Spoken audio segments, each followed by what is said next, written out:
Alright guys, welcome back to the shop. Sorry I've been off the grid for a while. I got a lot of work flowing through here and got a long running cycle time, so I figured I would share it with you. Now every once in a while some of my videos inspire questions and comments, and quite a few comments, but recently it's been a lot of comments about jaw spiders. Now to understand what a spider does, you got to understand that there's a thing called a two-piece jaw. This is in fact a two-piece jaw because you have the carrier in your lathe chuck that moves. Normally it looks like this, right? This would be a reversible hard jaw, and this is a reversible soft jaw. Now if you want to bore these, you don't do it with the jaws flopping around, okay? You got to tighten it down on something, and you have to make sure that it's rigid and positioned correctly, and that's where Mr. Spider comes in. This is a jaw spider. It is a stupid piece of pipe or whatever you want to make it out of. 120 degree holes in it, set screws, cap screws, whatever. I mean, it is so primitive. This is actually my spider set, and I only have two sizes. You don't need any more than that really, because if you have a bunch of cap screws and stuff laying around, then you can get all the range that you want out of one of these guys. So this is the final jaw that I'm going to assemble into my chuck, and I'm going to bore it out, and we're going to hold this guy right here. I figured, what the hell, right? Grab it from a previous demonstration. Let's punch the center out of this thing and get it to run kind of true. So I'm going to put this in the chuck. We're going to tighten it down. I'm going to put the spider in, and I'm going to show you the benefit of using that over pretty much anything else. Stay tuned. Alright guys, I do apologize about the background noise, and I will try to speak up over that machine, but it needs to run, so we have to keep the lights on. Soft jaws are easy to install. Take the top solid jaw of your two-piece assembly off and replace it with the aluminum, brass, plastic, whatever your soft jaw happens to be made of. Tighten it down.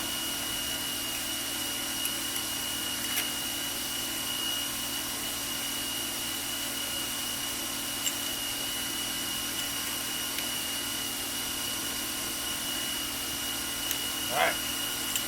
Okay guys, with the third jaw installed, I took a Sharpie marker and I blacked out the existing top radius that's already cut into these jaws. And I'm going to put the wagon wheel up against the radius that's on there, and you're going to see 6 points of contact. Let's see if I can get in camera range here. Nope, really can't. You're going to see 6 points of contact. I'm going to rest this wheel in there, and you're going to see what you don't want to see after you prep your jaws correctly.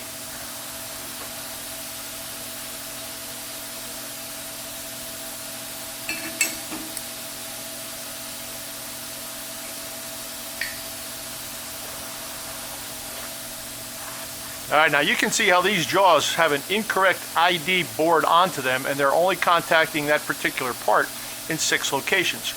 Although a 6 location contact is preferred, when you have something that the mismatch in the radius is that aggressive, you're going to have a problem somewhere. It's either going to distort the jaw or it's going to distort the part. So what you have to do is by eye, close those jaws up until the OD of your part is tangent with or slightly below the existing solid surface of the jaw you're going to address.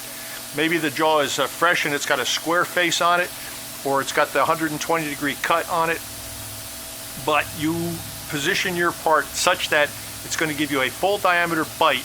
The jaws do not have to close, of course, or touch, but you do want a full contact bite on the OD of your part. So let's see if we can close it down and make that black mark go away, and see where the spider fits in.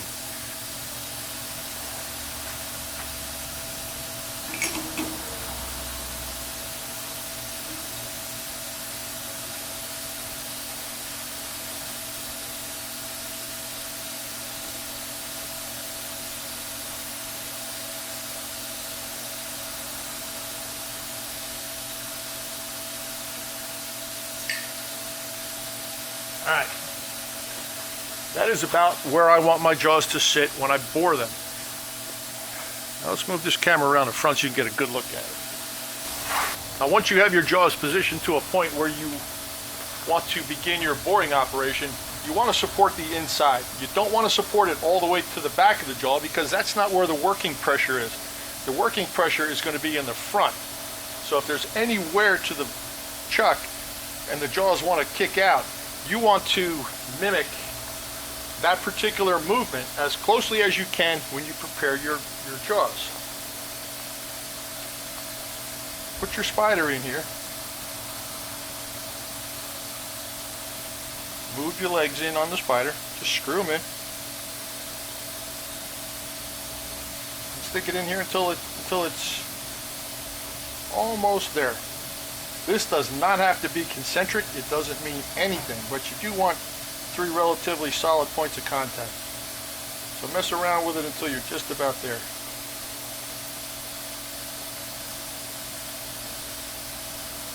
Alright, that's close enough. Set the face of your spider just below the depth of the pocket you want to cut. And try to put the same pressure on the jaws now as you will when you're actually holding your part. Don't crush down on the spider and then lightly hold your part, or vice versa. You want to try to emulate or mimic the actual setup as best you can. Okay? Make sure that your contact point is in the center of each jaw, that the face of the spider is below the final plane, and let's bore it. Okay, this is going to be one of the only times you want to have your tool come in contact with your jaws. Now when you do this, naturally your boring bar or your tool is going to go below the face of your jaw, and the one thing you want to make sure that you have, there's your tool. You want to make sure that you have clearance between the face of your jaws and every other part of the machine. So put your tool in there to the depth that you think you're going to want to cut it. Make sure it stays below the surface where you want to be. Spin it by hand. Just look for clearances here, okay? Or, worst comes to worst, use a longer bar. I'm going to turn the machine on, put the camera back on the tripod, and we're going to knock the corners off of this until it cleans up and see how it fits with the part we've selected.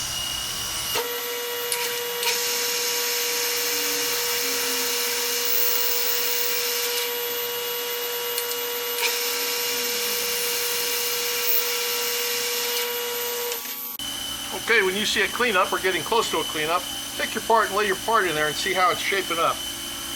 You can pick a jaw if you so desire and just see what the radius looks like. If it doesn't drop in naturally on all 3, then you know the radius is still too small. So eyeball it, keep on going.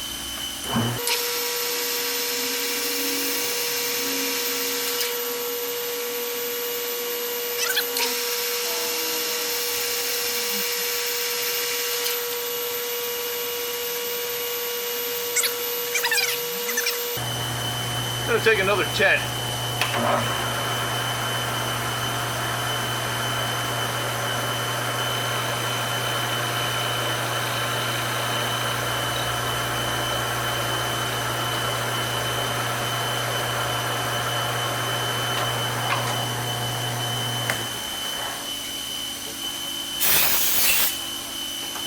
Now, just for demonstration purposes, I hope that this is oversized.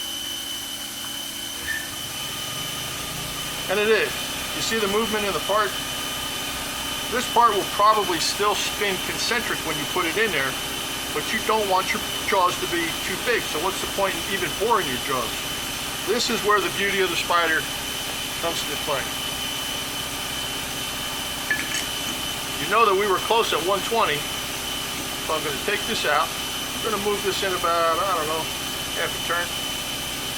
Put it back in.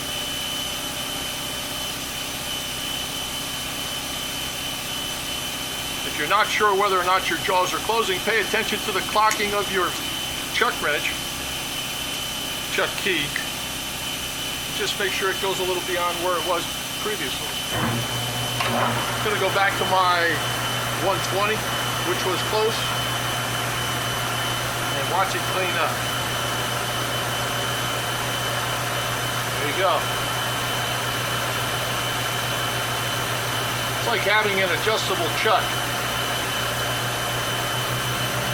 And it's okay if you mess up because you just dial in a couple of the screws on the spider and off you go.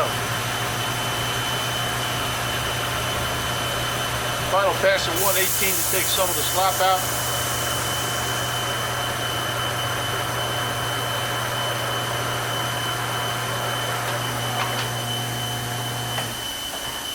And when you do this, make sure that whatever radius you have on the tip of your boring bar is smaller than the radius on the part that you're going to be sticking in here, or when you close soft jaws onto your part, the radius will hit the back of your part and it will force the part out, and you're not going to get what you want. So make sure that the bar is sharper than the radius on the part.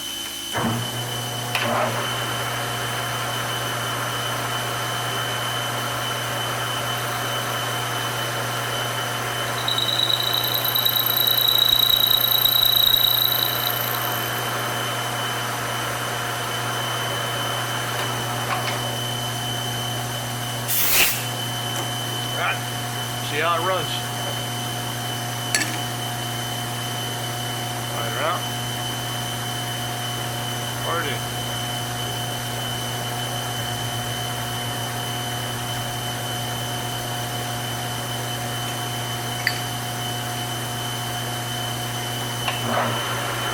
Beautiful.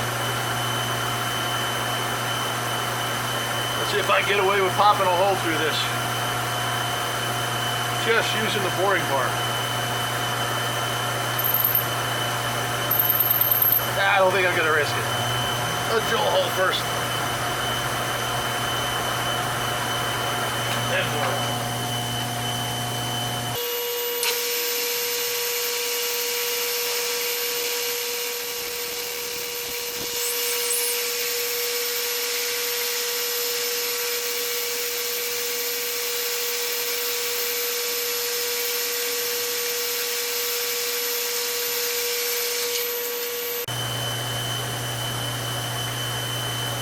Break the edge with a 3/4 scraper.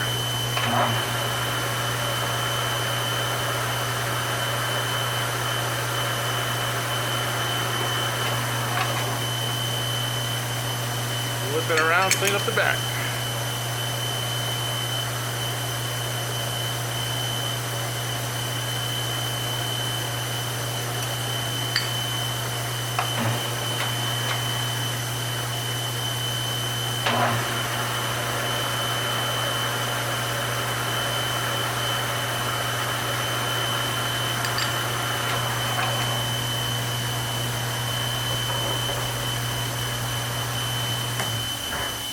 Okay, just for yucks, let's put an indicator on this part and see how well the OD runs. Now bear in mind, oh no, it was actually done on a lathe. I pressure turned this after the demonstration for the rotary table. So this is round. Let's see exactly how true it's running. And then put a little extra pressure on it and see how much pressure can change the geometry of your part. This is a Brown and Sharp best test indicator. The incremental divisions on the face of the dial are 5/10,000ths of an inch, so each of the big lines is a thou. Let's see what we got.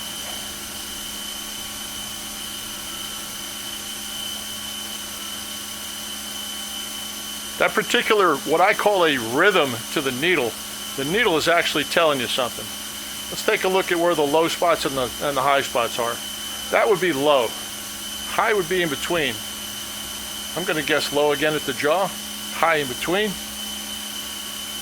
Moving towards low at this jaw. Definitely higher. And that is with an incredibly light pressure on this. So when you have an indicator needle bouncing like that at a very good rhythm, it's not erratic, like it stays at 0 for 90% of the rotation and then goes all wonky and off the charts. When it does this, it's actually telling you something. And what this is telling me right now is that the part is more fragile than the grip that it's receiving. So I'm going to back off on the pressure.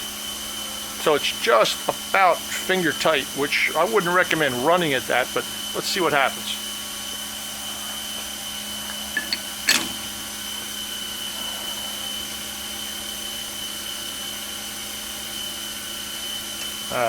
There is literally dangerously low pressure on this part, and let's see if the bounce is any better. Look at that. That's about 3/10,000ths of an inch out of concentricity. And that was from the bored jaws. I know this is an adjustable. This is an adjustable chuck. Where are they at? There they are. There's my adjusters. Although this is adjustable, I give you my word that I did not adjust this in between shots. This is a straight up legitimate reading from a soft jaw bored application. Now let me put a little bit more pressure on here and see how much we can squash this part. I bet it's considerable.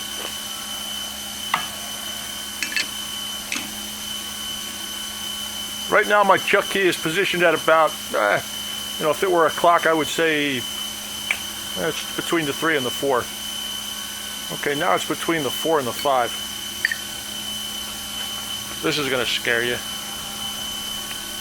Actually, not too bad. Surprising. I would have thought it would be considerably more. Alright guys, anyway, you know what a spider's for now. You know how beneficial it can be. And when you make a mistake or you go a little bit too far, you can change the diameter of the spider and reclamp the spider in your jaws, and off you go. If you're going to get soft jaws, if you're going to buy them, aluminum is probably the way to go. They do make them in steel. I've also seen them in brass and plastic. But make sure that the holes on the face of your soft jaws are nice and deep. That way when you've exhausted all your working range in the top, you can take them over to the mill and face them off and start fresh. That's all I got. I hope you enjoyed it. Sorry it's been so long since I've been on. I will try to work on that.